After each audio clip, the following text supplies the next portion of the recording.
I have this vivid memory from my junior year of high school, of me and some friends trying to find a game to play. We dug through all my PlayStation cases on the hunt for something multiplayer, but nothing seemed to fit the criteria of couch co-op and suited for 3 players. Ready to give up and just throw another round of Super Smash Bros., one of us declared that a game had to exist out there somewhere. So like the young men we thought we were, we all piled into the car and drove to our local GameStop to hunt for what we declared the Holy Grail.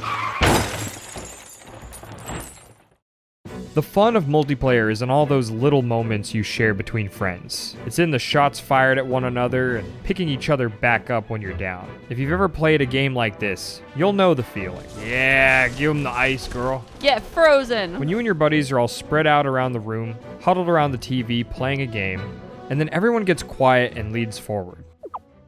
I can't think of a recent game that rallied me and my friends together the way we used to around the likes of Castle Crashers or Lego Star Wars. Remember going over to a friend's house, huddling around their 27-inch TV, and arguing over who got to play as Red Knight? Oh my god! I got this.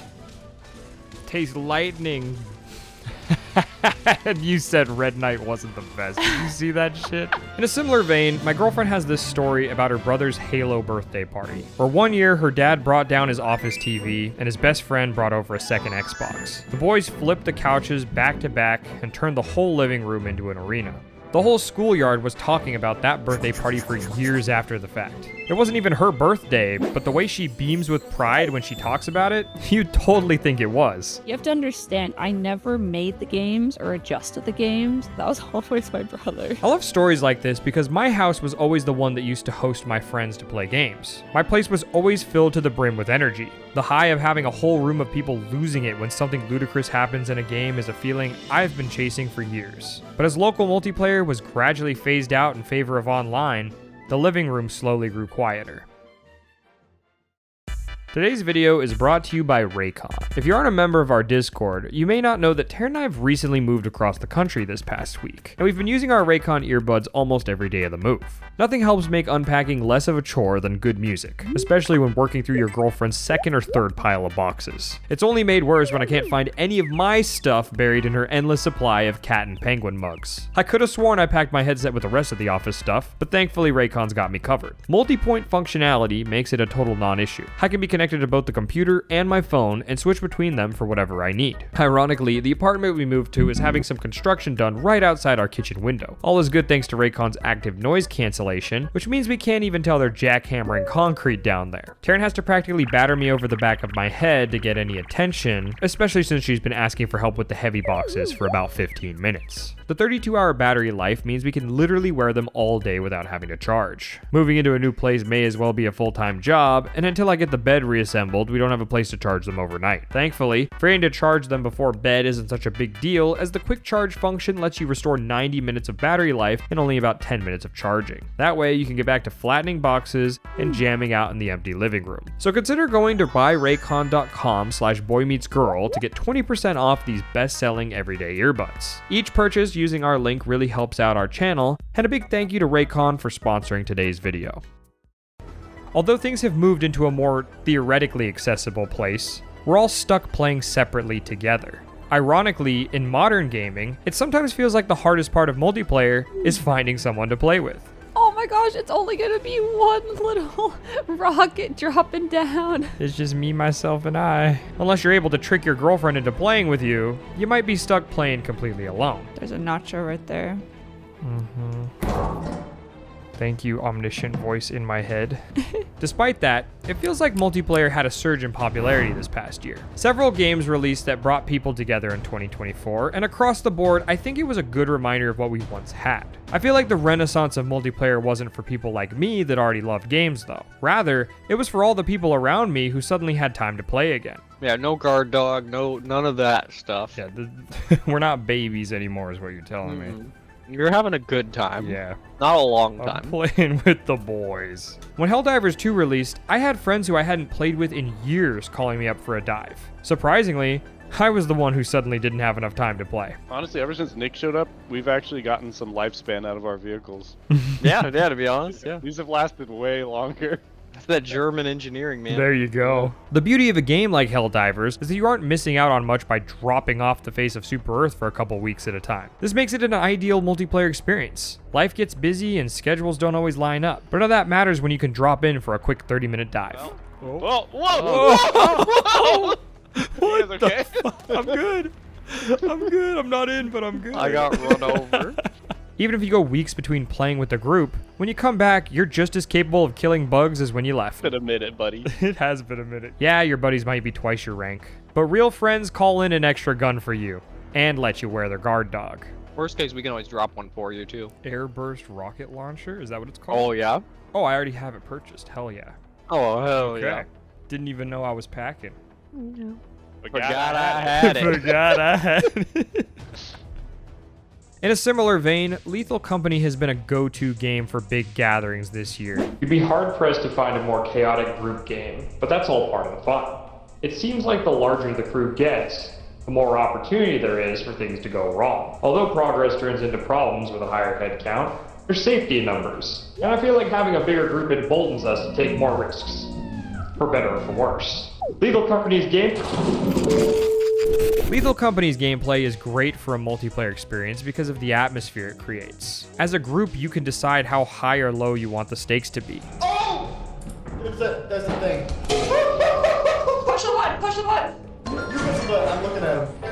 Oh my god, a coil head. Some evenings, everyone becomes a glutton for punishment and we land on a moon that's eclipsed at threat level S. Others, we barely leave the ship from all the chit-chat. Hey, Nick. I'm here. What's up? The robots are coming to life and shooting rockets. We should probably roll. After a long day of work, sometimes all you want is a reason to hang out with the boys. And picking up trash is the perfect excuse. How am I the laziest? I found so much stuff. You found so much stuff. Many a date night this year was spent split between boys going out to hunt for scrap while the ladies hung back in the ship to gossip. Go, Taryn, go. Whoa, I got kicked out. Wait, I'm not in the car. Drive. Wait, I'm getting in. Don't leave. Wait, ouch, fuck. Oh. Whether it's Lethal Company or Helldivers 2, playing these games has rounded up a ton of old circles and reignited a passion for playing together that was sorely missed. Both games have succeeded at delivering a bite-sized experience ripe for camaraderie. Just the way another player's mic cuts off abruptly when they die in Lethal. Don't go. Okay. Or then there's the magic of sitting in the Pelican waiting for that last member to make it on or die trying. We got 15 seconds. We can do I want to this. see a burst into there, Ben. That'd be Stay on perfect. target. Stay on target. There's a very all for one and one for all feeling in these games. You succeed as a team and you fail as one. At the end of the day, failing with a friend will always be superior to succeeding alone. Okay, we're surrounded. Let's get at it. Let's go to the extraction. Oh! That was me. My bad. But I have to wonder, was this actually a renaissance for multiplayer, or just a watered down version of what we used to have? Oh my God. We finally really did it. You maniacs! You blew it up! Oh, damn you! God damn you all to hell!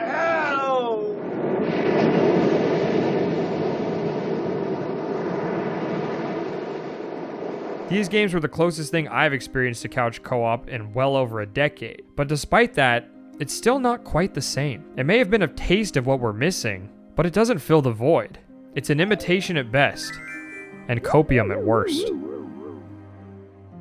It's hard to ignore how all of these multiplayer experiences are trying their hardest to chase a feeling. The irony being it's something we used to have, something that was unfortunately crushed by the wheel of innovation.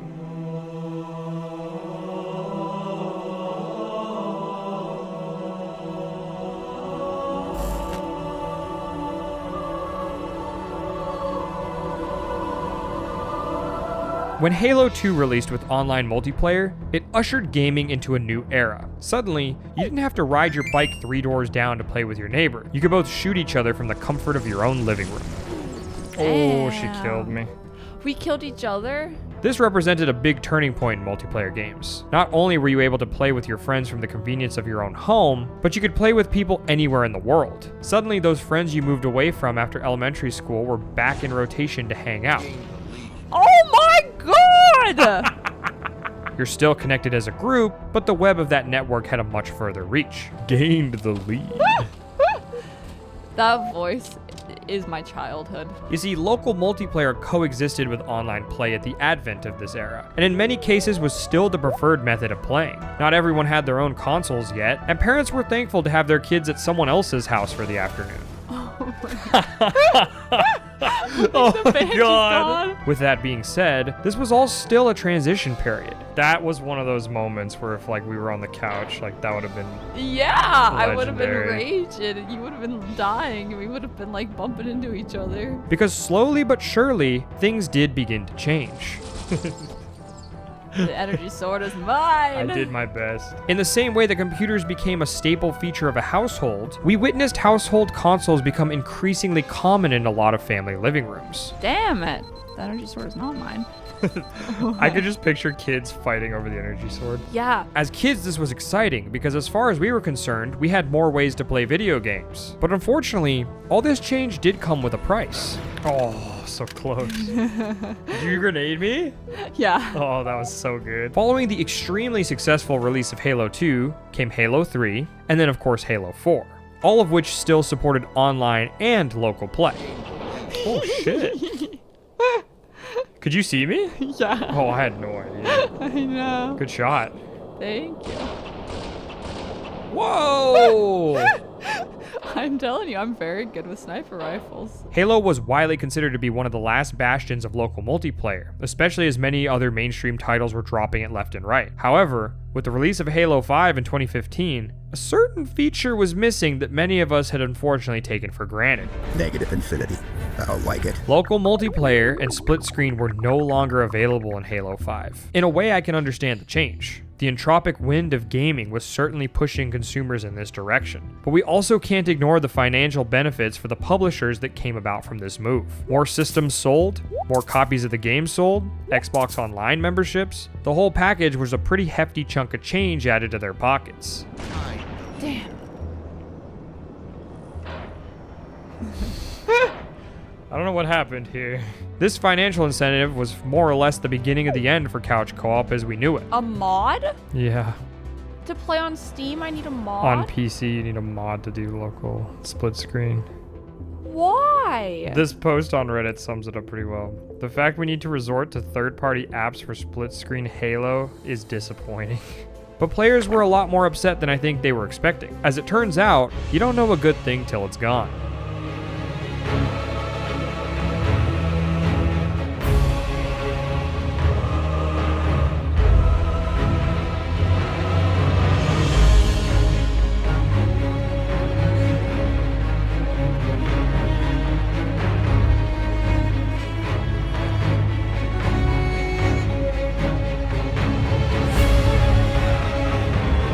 This was the problem the whole time. All you did was want to play games.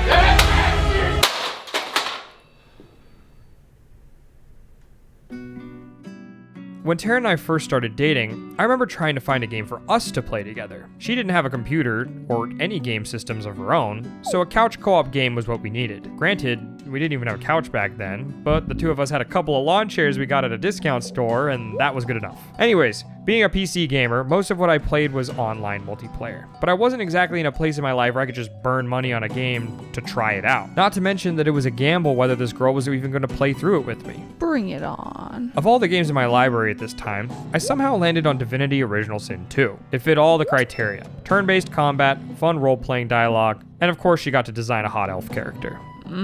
The hairs. This one's my classic hair. Yeah, that screams Tarny, doesn't it? It wasn't until we were halfway through that campaign that I actually learned from a friend who was a Larian fan that one of the reasons they included local co-op in the first place was for couples who enjoyed their games.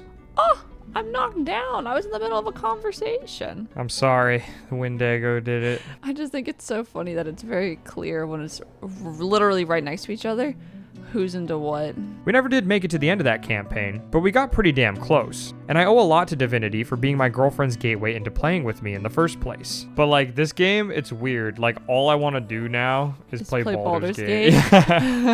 It's a lot easier to recruit a newcomer to a game when you're sitting next to each other and can explain things and answer questions. She definitely was more comfortable being able to point to buttons on the controller when she got confused, especially when we were splitting a pizza between those two lawn chairs. Back with my friends in our quest for the Holy Grail. After digging through the used game bins for half an hour at GameStop, we finally found what we were looking for. Diablo 3 had a PS3 release that allowed for 4-player local co-op, and it was collecting dust at the bottom of the bin. So this was it? Like, this is what I look like? Yeah, that's it. The burnt out dude at the register sold it to us at a discount because it was missing the booklet inside the case, as if we cared in the first place, and we raced home. You know what I realize I'm doing? I'm trying to like adjust the camera and I just do a backflip. No exaggeration, I remember that being the only game that had local co-op for more than 2 people back then. And even with high school brain, I realized the landscape was shifting in the gaming world. The last time I visited GameStop was to pick up Kingdom Hearts for Taryn early last year. And the time before that may in fact have been this trip back in high school. Yet another indication of things moving online. You see how fast it is now with that rune that I equipped? Yeah. Isn't that cool? After returning home with our haul, we spent that entire weekend playing the main campaign. All I remember from the summer haze was constantly picking on the party member who'd fall behind and stop the camera from panning forwards. In a shared screen, each member's health HUD was relegated to a corner, and we all had to stay within the border of the screen or risk holding up the rest of the group. In a way, being the straggler was a game in and of itself, and it's safe to say we were a lot less concerned with playing Diablo and much more enraptured with ways to piss each other off. Yeah, this is how you break the game open. But it's fun, you know? So fun. Taking a literal step back for a moment to look at all this from a more practical lens, I think one of the more ergonomic reasons for the decline of couch co-op simply has to do with screen space. When you split a screen 50-50 with another player, you divide the screen real estate for your game in half. TVs weren't all that big back in the day, and if your HUD had too much information on it, it became difficult to see anything. Oh, you think you're real cute, don't you? Oh, she gutted me like a fish. You know how with maps there's always a bit of distortion because you're trying to make a round globe flat? It's sort of the same thing with screen splitting. You either get the tall skinny splits side by side or the wide skinny ones on the top and bottom, but either way it's always got a little bit of imperfections to it. Adding more people just upsets the issue. I can't see shit. I'm gonna just keep complaining because I'm losing. The best example for my girlfriend was her experience playing Halo 3 with her siblings growing up. There were 3 of them, which meant the screen got split into thirds? How exactly was that supposed to work? Yo, what is going on up top there? Is that the keyboard guy? Yeah. What the hell? For 2 players, you split down the middle, and with 4, you split into quadrants, but 3's company. Like, if this game wasn't about shooting and it was about obstacle courses, I would be in the top 3 competitors. A game like Mario Kart with 3 people is an exercise in fairness. Their solution to keep things even was to still give each player a quadrant, but fill the 4th slot with a cinematic or something unobtrusive like the map. Like, I don't understand how they expect us to keep some semblance of stealth when we share the same audio, right? Like, all of your movements are in my ear. We may as well share eyes if we share ears. That's all I'm gonna say on the subject. Halo 3's solution was a bit more of an awkward one. Players 2 and 3 shared the bottom 2 quadrants of the screen, while player 1 got an ultra widescreen perspective on top of everyone. Yeah, how bullshit is it, by the way, that player 3 and player 2 have these little box windows to work in? Aside from the clear advantage of having access to your full field of view, my girlfriend was quick to point out that player 1 was usually the person who owned the game, who was also the one who had played it the most, and coincidentally that meant they were usually the best player out of the 3. For the first time in Halo, you're player 1, because you're best at the game.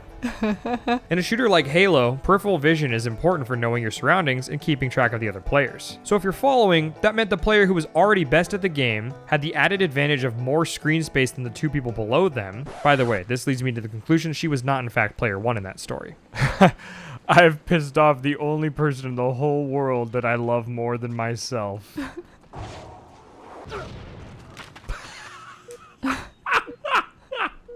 I don't even want to breach the topic of screen peeking because it's a bit of a hot button issue for this household, but I'll leave it at there's no perfect solution when it comes to splitting a screen. Are you screen peeking? I just screen peeked because I was like, where is this girl? It like, I was trying to like cheat as much as I was just used to, like whenever I can't find you in a game, I'm like, oh, You're used to us playing very multiplayer. Are you shooting a rocket at me? A lot of local co-ops work around this imbalance by having one screen for all players. You lose a lot of independence with this style of play because you're tethered to your companions, but ironically this creates the perfect environment to test your cooperation. Back in Diablo 3, my friends and I found a game within a game by essentially playing screen tug of war with this system, but if we weren't messing around, it would have been a pretty fair compromise. So the game was basically you did not want to get teleported. Yeah, I mean, if you were the guy that got teleported, you got made fun of, basically. Perhaps the game that's done it best of all, though, is Divinity Original Sin 2. It's not the only game to have a dynamic split screen, but it is the one I remember feeling the most organic. When playing locally, you and your partner can switch between the shared Diablo-styled screen and the even split down the middle. It's great for when you want to go off in separate directions because you aren't tethered to one another. But during battles, with both players involved, the larger shared screen is preferred since everything is turn-based anyways. Nothing screams Divinity Original Sin like walking around as a couple of bushes.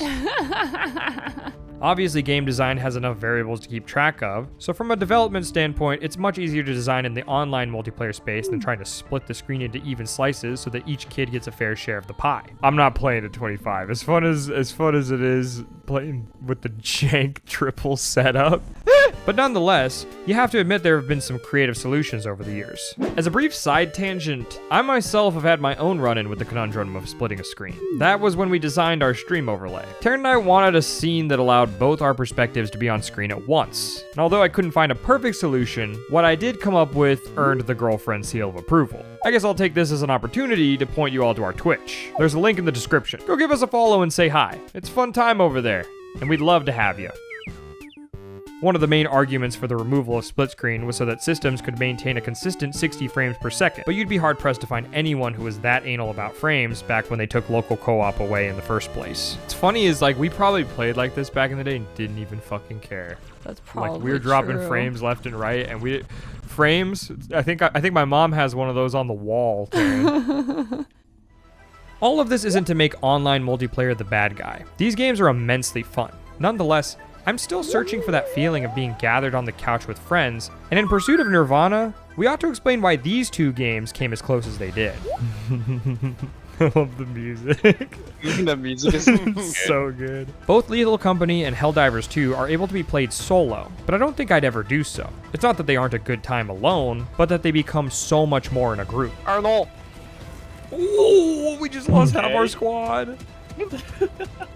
Sorry. When you're on a solo level 10 hell dive with your back against the wall from start to finish, only barely managing to squeak out a victory, it's a total rush.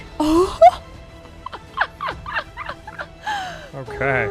Come on, guard dog. Friends we're in getting high the hell out of places. here. Your palms are sweaty. It seems like there's never a moment of silence between gunshots. And on top of all of that, no one is watching your back. Oh, God. Ah! Go faster. Oh, my leg. But now, imagine all of that, but in a lobby with 3 other people. I'm back. Ben, that looked very silly when you fell over. Yeah, I know, right?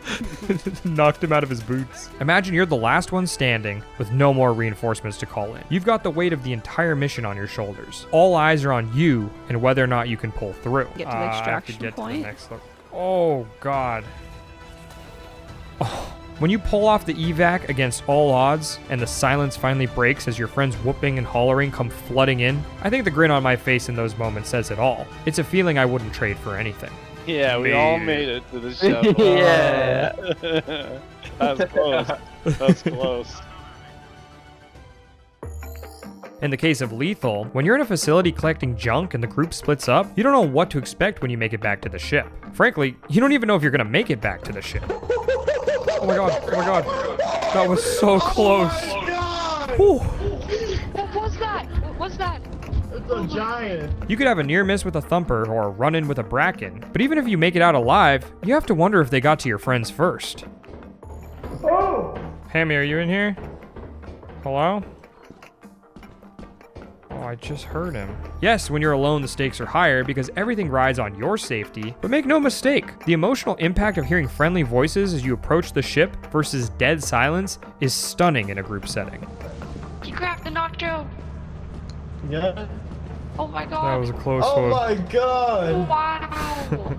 That was amazing. Anyone alive in there? Hello? Whenever that walk up is greeted with silence, it's always a question of what am I going to see when I look at that monitor. Being the only one on the ship at the end of a cycle usually involves hovering your finger over the button and debating whether or not to leave someone behind. Would they have waited for me? I think I left the wedding ring. Shit, no! But I brought the boyfriend. The choice to play with others is a choice to make these decisions. It's the choice to take up the responsibility of everyone's mission riding on your shoulders, or the potential that yours could fall on theirs. Oh no! I was trying to pick up that RPG right next to you. Guy's not okay. Regardless of the outcome, you choose to share these moments rather than experience them alone. Did we get everything? Where's Hammy?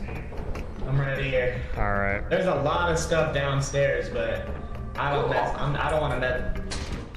When a game offers multiplayer as a choice, that choice is a foregone conclusion. I think that's when it comes into closer orbit with those classic couch co-op games. They really can't give you performance notes? Are you kidding me?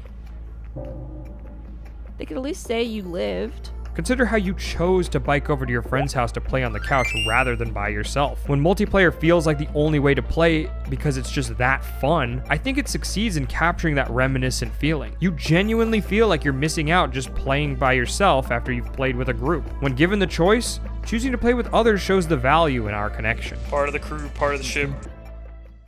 It would be a complete and utter crime to spend all this time talking about couch co-op and not even mention Nintendo. When I picture Nintendo games, I picture colorful bursts of family fun. They don't have the same grit and rough exterior that other games do, but I think in large part that's why they've maintained their place as a staple home system. I'm gonna punch. I'm gonna punch. I'm gonna punch. She beats me. Ah, shit. This is domestic abuse. No. I think the Switch controllers speak for themselves and the state of cooperative play on Nintendo systems. The fact that two friends can split the Joy-Cons and turn them on their side to play together anywhere they want is huge. Yeah, it's not the most comfortable way to play, but a lot of times it doesn't even matter. Just getting to play with your friend more than makes up for it. Oh my god, I just got like completely humiliated. Yeah, I'm not doing too hot. Mario Kart and Super Smash Bros. Are both thriving couch co-op games that we'll sit down and play with friends and family to this very day. No! I'm glad we have these games, but I'd be lying if the thought of them going the way of Halo 5 doesn't sometimes cross my mind. I feel like the classic, though, is dying because you were being a little goofy. I mean, if you don't die because you're being goofy, you're probably not having fun. You know what I mean? That being said, what I find the most intriguing about all this is that plenty of these games have online features nowadays. But at least in our household, we hardly use them. When a group comes together at our place and we get to a point where we decide to settle things in the ring, that's when I have to hunt down my Smash Bros. Cartridge and make sure the controllers are charged. The rest of the time, the Switch sits waiting for the next time we have company over. I've been trying to pocket her thing the whole fight. That was so that was funny. So funny. Oh, I pushed it too slow. What all of this comes down to is that when you're playing with someone online, I can't shake the feeling that that's just another part of the game. When you're playing with someone next to you, that's something more. You outsmarted my outsmarting. She's smart. She's incredibly smart. Oh no. Some of my fondest memories were born from a simple afternoon playing games as a group. Chasing that feeling has led me to some great memories in their own right, but I still yearn for what was lost. I miss everyone huddled on the couch, hollering over each other, having a blast. Yeah, you have to share the screen, but it's less about the game and more about the people you're playing with. Good work. So what now? In the pursuit of online play, we left behind something we really cared about, and are now left wondering if there's any way to get it back. Got him, did you see that? After players expressed their disappointment with the absence of local co-op in Halo 5, Halo Infinite released with a limited local multiplayer mode. It wasn't a perfect fix, but at the very least, it showed that enough of us cared. Is this are these the boys? That's me. I'm level 1. You're like, I'm here. What's up, boys? The Cobras! Oh shit. It may seem like local co-op is a relic of the past, an archaic method of play overdue for retirement, but I see a much different picture than that. There are people out there who feel the same way I do. Maybe they don't even know it yet, but the embers of couch co-op are still alive and glowing somewhere within them. Damn! I am so proud of you right now! Oh, baby. See, we've been practicing with the rockets and the swords. Baby! As long as we value the camaraderie of the couch, There will always be a beacon of hope for local play, and someday, the sound of the living room may fill back up with laughter. I'm not gonna abandon my boys, Taryn. Don't abandon your boys. If we can learn anything from the likes of Halo Infinite, it's that if we're ever gonna have it all again, it'll be because we asked for it.